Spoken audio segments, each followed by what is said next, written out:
Acts chapter 2, verses 1 to 36. Pentecost. The word is Pentecostes, number 4005, a term that only appears in the New Testament.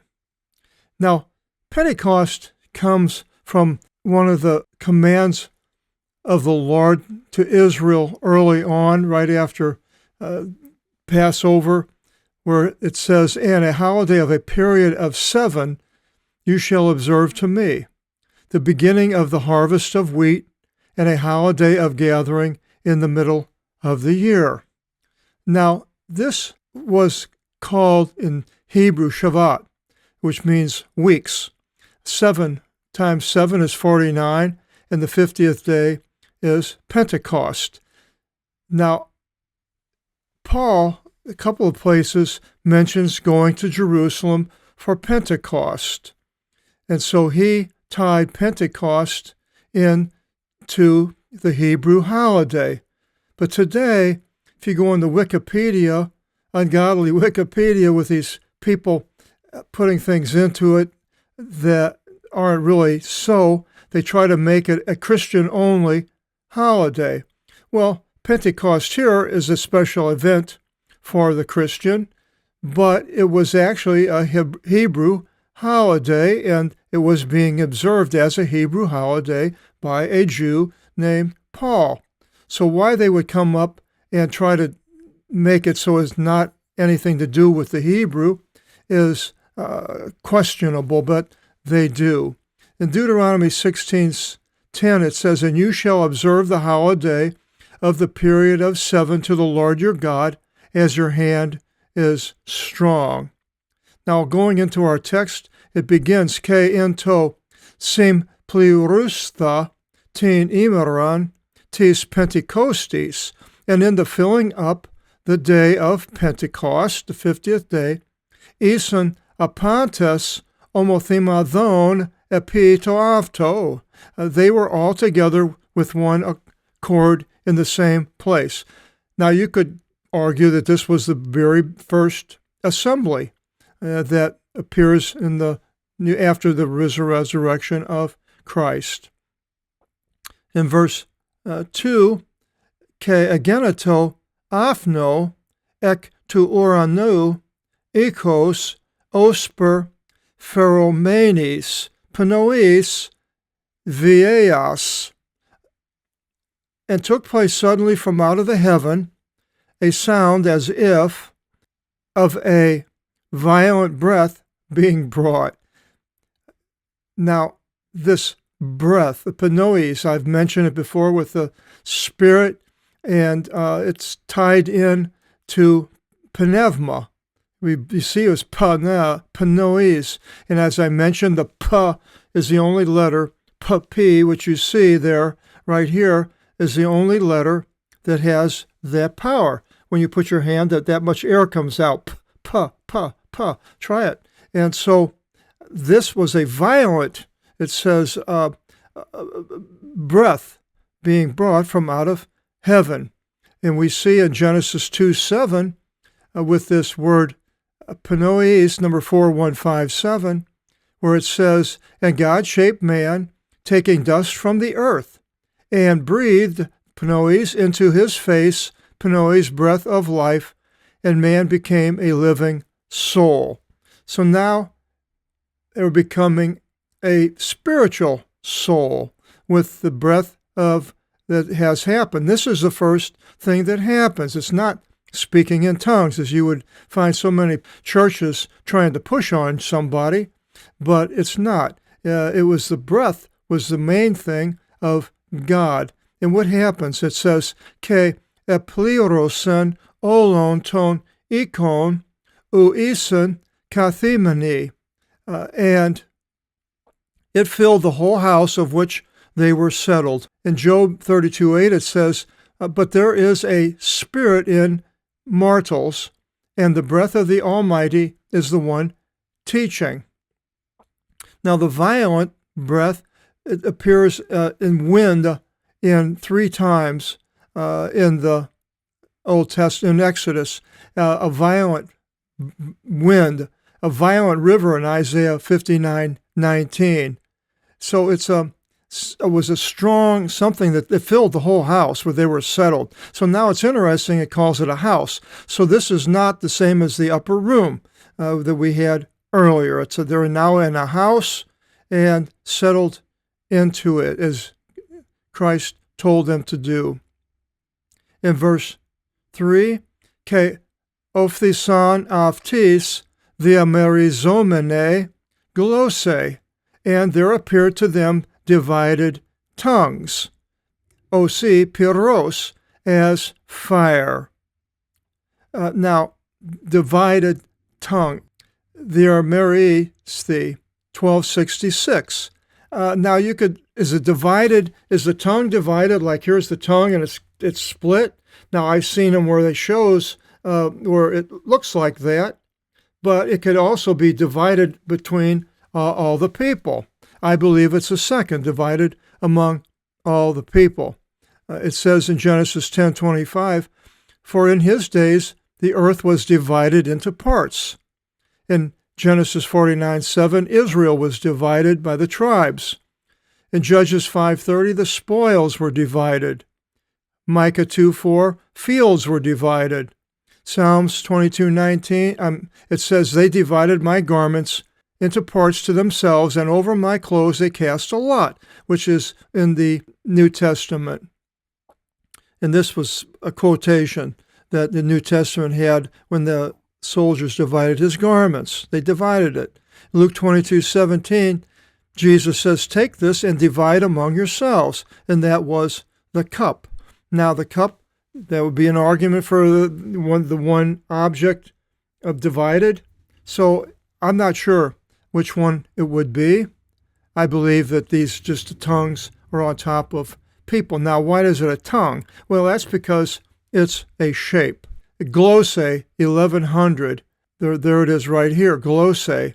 Judges 7:5, it says, whoever laps with his tongue of the water, as if the dog should lap, you shall stand him alone. And that was with Gideon, with the people that were going to go against the enemy. So the tongue is a physical muscle, I suppose you would call it, that's inside of the mouth. It says in 2 Samuel 23:2, Spirit of the Lord spoke by me, and his word was upon my tongue. Now, so the tongue, the word was on it, but it's actually a figure of speech. It wasn't on it, the word isn't on it, but the tongue has to do with the speech. Language, in Genesis 10:5, it says, from out of these were separated lands of the nations in their land, each according to language, and that would be tongues, glosse in the Greek, among the tribes and among the nations. So you can see it's languages because it says tribes and nations, something they were speaking. Psalms 81:6 is speaking Egyptian tongue. Canaanite tongue in Isaiah 19:18, a Canaanite language. Many nations spoke these languages, tongues. Ezekiel 3:6. Daniel 3:7 says, in every kind of music and falling, the people, tribes, languages do obeisance to the image of gold. The language, tribes and languages, wouldn't be a tongue. I mean, the tongue, glosse, yes, but it doesn't mean a tongue itself. It means a language. Mark 16:17 says, they shall speak new languages, glosse. Nothing to do with special language that only Pentecostals like to push on somebody. If you don't speak this, then you don't have the Holy Spirit and so forth.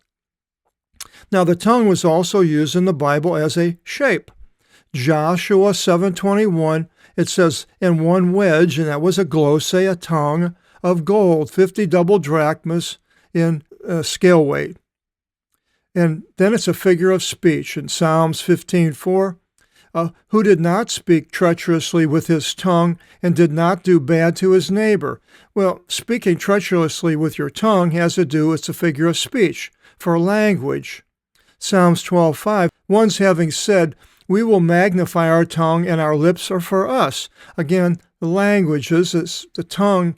You can't magnify your tongue. Your tongue's a certain size. It's a figure of speech. Psalms 45:2. My tongue is a reed pen of a scribe writing fast. The idea of language. He's writing fast. The tongue is a reed pen. So it's like it's the thing that gives out language. It has nothing to do with the tongue itself. And so fire sat upon each of them. So we had that tongue, a wedge-shaped object on top of all the people. And epleistheson apantes pneumatos agio, and they were filled all of Holy Spirit. Now I've went through the pneuma so many times. We're going to continue. So they were all filled of sacred or separated, invisible power, which was the breath. And so this is what they're filled. This is the important thing, is they were filled. Now, it wasn't that you can speak in tongues and that proves it. No, it has to do with if God fills you. And that is not always speaking in another language. It can be other things. Irxanto laulein eteres glosses. And they began to speak with other languages. See, there's the glosses, the tongues. That's what so many English Bibles have, but it's not. It's languages. Kathos to pneuma edithu aftis apophthengaste, as the Spirit. Now, I'm guessing it was the same, the Holy Spirit, not just a spirit of man, it could be, gave to them to be declared, because it doesn't say Holy Spirit here, which is interesting. But so it could be the spirit of the person gave to them to be, as the Spirit gave to them to be declared. Well, I would think it would be the Holy Spirit because it's referring to it right here. But it doesn't say Holy Spirit.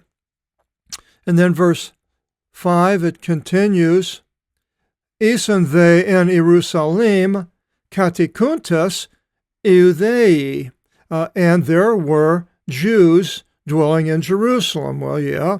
Andros evlavis, reverent men, apopantos ethnus, ton ipo tu oranu, from every nation of the ones under the heaven. So they're all there for the holiday of Pentecost. All these Jews, they're reverent Jews. They love God. They're doing what God would have them to do. Fine. In verse 6, it says, Genomenes they, tis phonis tavtis, and the report of this having taken place, of all these people now speaking languages, sinilthe to plethos, the multitude came together. Ke synekithi were confounded. Oti ikuson is ekastos te idea dialecto lalunton avton.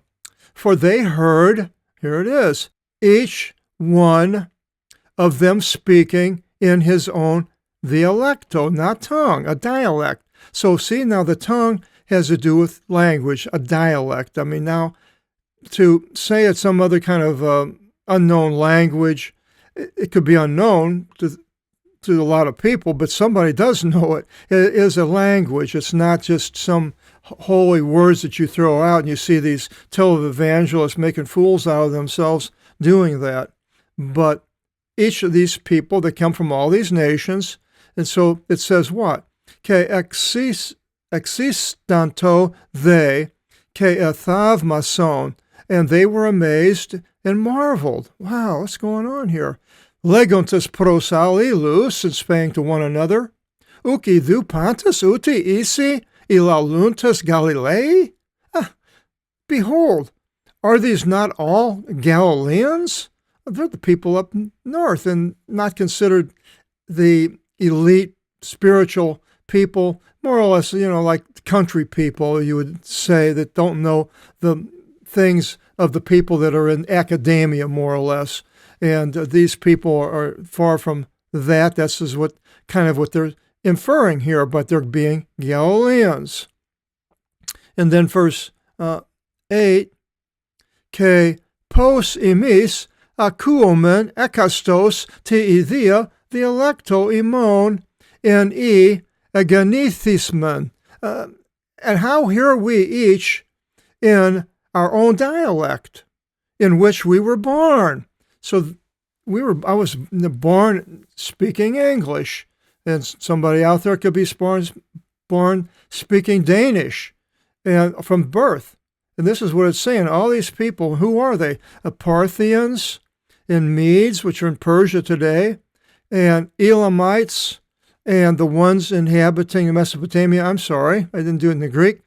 Parthi, ke Medi, ke Elamite, ke Ikatikuntus, tin Mesopotamian, and the ones inhabiting Mesopotamia, Iraq today, Euthean and Judea, ke Cappadochian and Cappadocia up north in Turkey, Ponton, Pontus, same up north, Catin, ASEAN, and Asia, Phrygian, both Phrygian and Pamphylian and Pamphylia, Aegypton, Egyptian, Ketameri, Tes Livis, and the parts of Libya, North Africa, Ke Kata, Kyrene, around Cyrene, which was up there in North Africa, Ke Epidhimuntes, Rome, and the Romans immigrating. Eudeite ke proselite, both Jews and converts, and gives more. Cretes, Cretans, ke Araves, Arabs. Akuomen lalunton avton tes imeteres glosses ta megalia. We hear them speaking in our own glosses, languages, not tongues. That's just a terrible translation that the King James used, and whoever that we hear speaking are the magnificent things of God. So that's the important thing, is they were hearing the magnificent things of God. It wasn't, they were speaking and they were somebody that you wouldn't think could, but yet they were. But the important thing is, see here, is they were speaking magnificent things of God. So these people that are reverent are hearing these things. It says what? Existanto they Pontus ke the Porun, and all were amazed and perplexed. They were going to follow all the things of the Jews, the Judaic law, but here things are happening that are different. And alos pros alon legontes, and saying the one to another, Tian theli tuto ine, whatever that this be. 13. Etron they glevazontes elegon oti, but others taunting said, glevkus memestomeni ec. Oh, they've been stuffed with new wine. They're drunk. Don't listen to these people. They're drunk.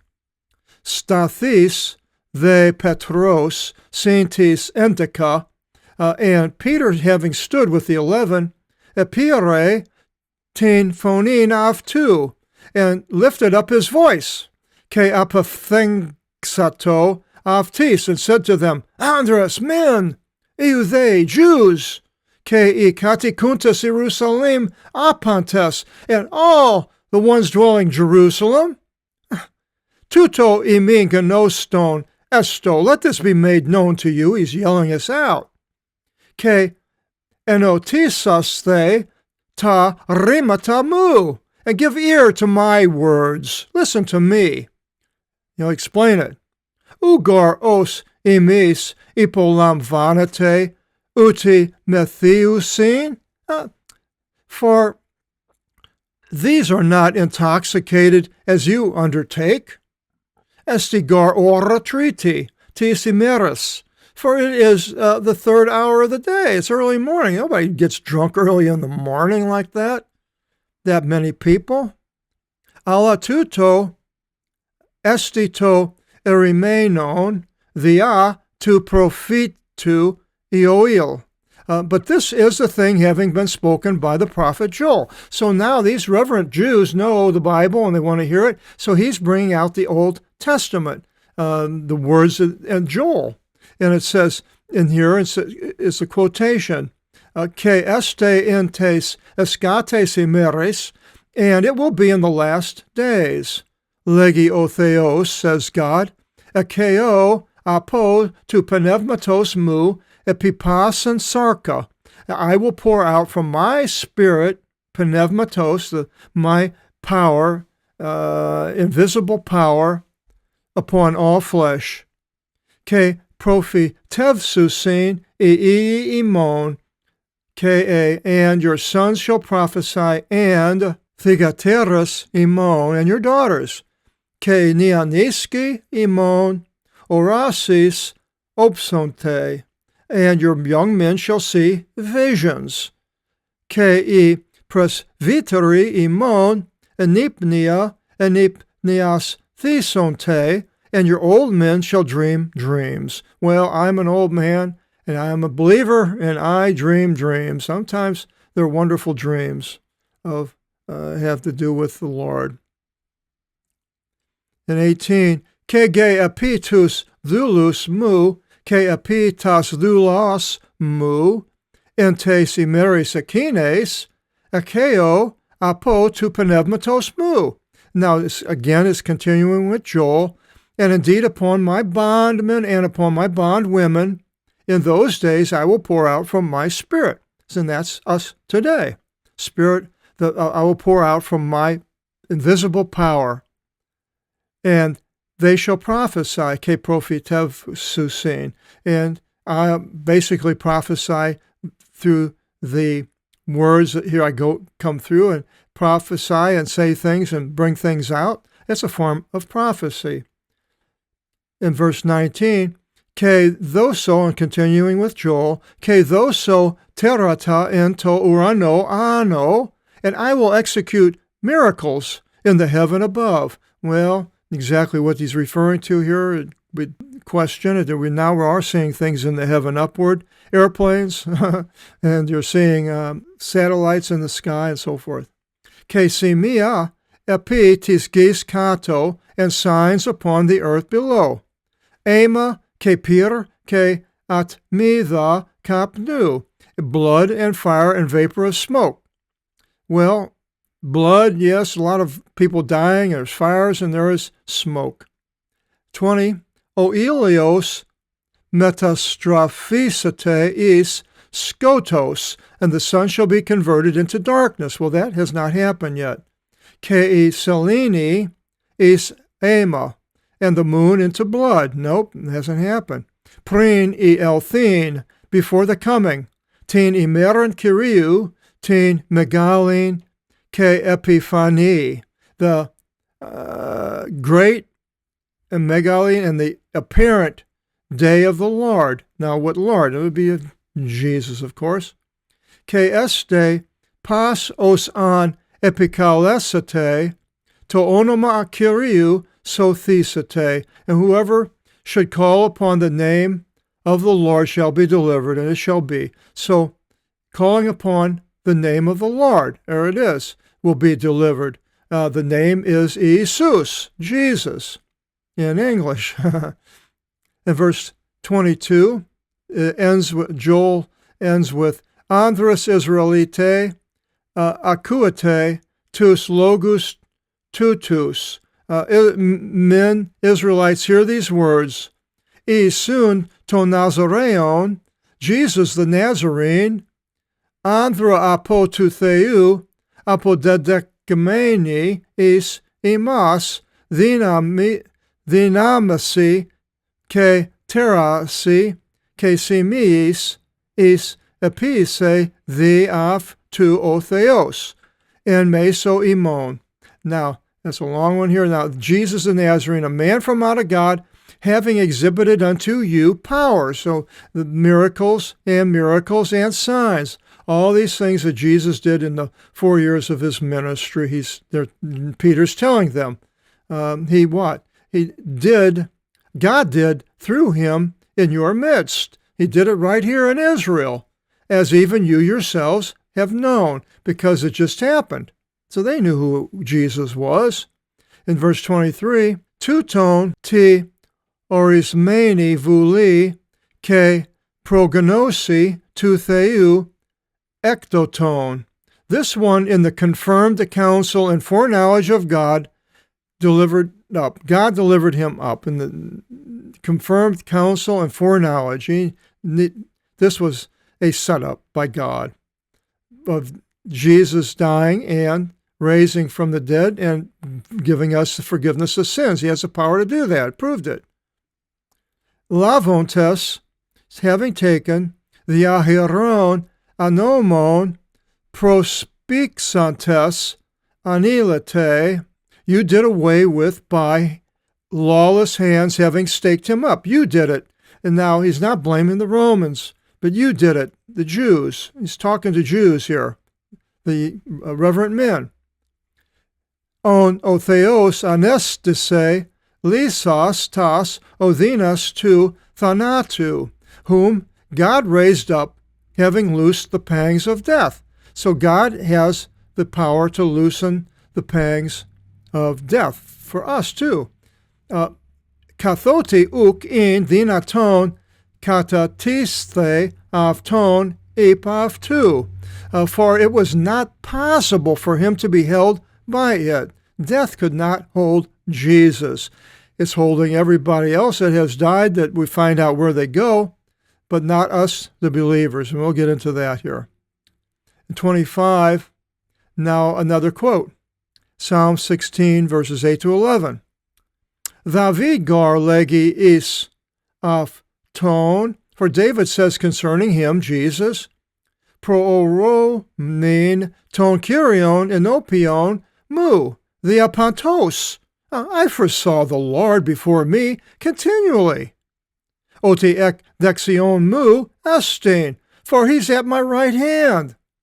Ina me salev tho, that I should not be shaken. Well, that's good for us too. It's good for David. It's good for me. It's good for you. That we should not be shaken. We have God next to us at our right hand. Theatuto ephranthi e cardiamu. On account of this, my heart was made merry. Wow. And mine too. I get through hard times, but I'm still merry with I know in the Lord, and things are going to happen eventually to the good. Okay. Egaliasoto eglosamu, and my tongue exalted. Now, the tongue can't exalt. The tongue can only move, but exalting is to do with speech. And he's praising or singing, praising God, exalting. Eti theke isarx mu kataskenosi ip, but still also my flesh will encamp in elpi hope. 27. Oti uk eg catalipsis tim psikin mu is adu, for you will not abandon my soul into adu, Hades. That's a word we're going to go into here. Now, what is adu? Hades doesn't sound like it, but I made a chart here. Here it is here. Hades, adu. And the nominative, the subject, is called adis. Adis. And here is all the places it appears in the Old Testament and the ones in the New Testament. That's the subject, the nominative. Hades is, Charles is going, the car is red. The genitive, a possessive belonging to, of Hades. And here it is, the Old Testament, adu. Then adi is a dative. It's the indirect object. He will go in. It is in Hades. The car is in Hades. And an indirect object is in Hades. And that's all here in Old Testament, and then the New Testament there. Then last is the accusative, the object. I will go into the house. The house would be the object. And here are the places as adin, all of these places here, but no occurrences of that in the New Testament. So adu, of, into adu. Now, Hades is a place, not a person. Now, there's earlier forms of this word had an iota right here after the alpha. Alpha, iota looks like an I, adu, and that was a person called Pluto. It's in Greek mythology. You can go and look up Hades, and mainly it talks about Hades as being a person, but it's not in the Greek Bible. It's place, Hades. And it has all these different, you can call it Hades, Adu, Adin, Hades. So you will not abandon my soul in Adu, in Hades. We first see it in Genesis 37:35, where Jacob says, I will go down to my son in mourning into Hades, when he found out Joseph was killed. Numbers 16:30 says, and they shall go down alive into Hades. It's a place. And it's down. Always down. Deuteronomy 32:22. For a fire burns away of my rage.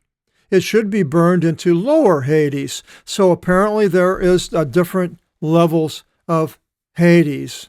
And the lower level is the burning. Now, I'm not exactly sure how it's going to be, but I don't want to go there to find out. 1 Samuel 2:6, the Lord puts to death and he brings forth alive. He leads them down into Hades and leads up, or Hades. So the Lord is the one controlling where a person goes. And this is what Jesus told the people to fear. Don't fear a person that can harm you on this earth, but fear him who can send you into Hades. In Revelation 1:18, at the end of the Bible, it says, and I have the keys of death and of Hades. So Hades is a place, but they're the keys. And then Revelation 20:14, it says, and death and Hades were thrown into the lake of fire. This is the second death, the lake of fire. Now, if you're in Hades, now is it going to end by this being thrown into the lake of fire, which would be the second death? So maybe that would a person, if he's in Hades, it would no longer be existing. I don't know. It's questioning, but I'm not going to probably find out. I don't think. And then verse 27, Oti uk ekatalipsis tim sikin mu is adu. You will not abandon my soul into Hades. And that's what we say with Jesus. Nor will you give your sacred one to see corruption. And corruption in Job 33:28, he says, deliver my soul to not come to corruption, that my life shall see life. Basically, it's also ruin or hurt, but when you die, it's corruption. If you use that word, corruption, diaphthoran, while somebody is alive, then it would be either a ruin or hurt of some sort. He mentions David. So David wrote the book of Psalms, and this is a quote of Psalms 16:11 that we're going through here. And then in Acts 13:37, it says, but the one whom God raised did not see corruption. So we, the believers, will not be corrupted. Our spirit, the invisible power that makes us agios, pneuma, with us, the Holy Spirit, and our spirit is going to be with Jesus in the New Jerusalem. We're not going to, our body it's going to die and be in the ground. It'll be eaten by the worms or whatever, but we are not our body. The body is just a tent that we live in. It's not us. It's hard to fathom that, but it's the way it is. And then continues, ignorisas me, odous sois. You have made known to me the ways of life. It's still that quotation. And you will fill me, plerosis me, ephrosinis, meta tu prosopu su. And you will fill me with gladness, with your countenance. So so David is saying all of this, lifting us up to have a gladness that we are walking with God. Verse 29, Andres, Adelphi, and still Peter yelling out, Men, brothers, exon epin meta parisias prosimas peri tu patriarchos David. Men, brothers, it is allowed to speak with an open manner to you concerning the patriarch David. Otk etelev to say, ke etafi, ke to minima avtu esten in imin akritis imiris tavtis, that he came to an end and he was entombed. David died, was in a tomb. His tomb is among us as far as this day. Prophetis un eparchon, a prophet then existing, ke idos oti archo omosan avto otheo, David, and having known that, God swore an oath to him. Ek karpu tis os Theos avtu to kata sarka, that from out of the fruit of his loin, the one according to the flesh, that would be his flesh, and somebody that was his heir on down, anastisin ton Christon, kathise epi tu thronu avtu, to raise up the Christ to sit upon his throne. So David is, somebody's coming from his loin, from his having sexual intercourse with a woman, and the heirs, one of them eventually is going to be the Christon, the anointed of God, and he's going to sit on a throne, which he is right now. We just don't see it.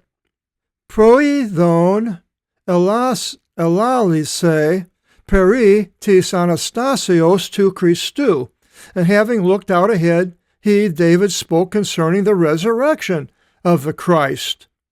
Oti u katalifthi e psyche avtu is adu, that his soul was not left in Hades. So Peter's throwing out this argument of showing that Jesus is the Christ, and he was supposed to die, but yet he wasn't corrupted, and he rises from the dead. He's bringing this all out to these reverent Jews. And then, ude e sarksav tu, ide theaf thoran, nor his flesh saw corruption. Well, Jesus came back and appeared to the people, and they could touch him and everything. So his flesh did not see corruption. Now, I don't believe that's the case with us. Tuton ton is soon, anestison o theos, that is, their flesh. This Jesus God raised up. U pantas emis esmen martyris, of which all we are witnesses. So all these people that were filled with the Holy Spirit or have been witnesses and have seen the Lord and so forth. In verse 33, ti dexia un tu theou ipso thys, by the right hand then of God, having been raised up high, Jesus. Now, raised up high could be talking about the crucifixion or the resurrection. I'm not exactly sure. Tin te epangalion tu agiu pneumatos lavon para tu patros. And the promise of the Holy Spirit having received from the Father, exekie tuto o nin emis vlepete ke akuate, having received from the Father, the Holy Spirit, he poured out this which you now see and hear. So it shows that Jesus is the one pouring out the Spirit on to us. The Holy Spirit, the holy, invisible, sacred, invisible power, and that is Jesus, basically, is in it. For we are always referred to Jesus when the Holy Spirit is generally mentioned. And now verse 34 goes into Psalm 110, verses 1. Ugar David anevi istus uranus. For David did not ascend into the heavens. Legi the avtos, but he himself says, Ipano Kyrios to Kyrio mu, the Lord said to my Lord, that's his famous thing, because the Lord, that would be Jesus, said to God, sit down at my right. And so this Jesus who died is now sitting on the right. Eos an tho tous ekthru su ipopothion ton podon su. Until whenever I should establish your enemies as a footstool of your feet, which has not happened yet. And the enemies are still around of Jesus. Verse 36, asphalos un genoskete pas. With certainty then let all know, Ikos Israel, the house of Israel, let them know in the exclamation. Otike Kyrion ke Christon avton, o theos epise, tuton ton e sun on emis estavrosate, that God made him both Lord, Kyrion. They knew what Kyrion was because this means the word in the tetragrammaton when you say Jehovah or Yahweh, whatever, but to me it's Iyah, and Christ, the anointed. So he's God and Christ. This is what it's saying. This Jesus whom you crucified. Now, who is the you? That's the Jews crucified him. He's not talking to Romans here. He's talking to reverent Jews. And so the Jews are the ones that instigated it and brought it to fruition.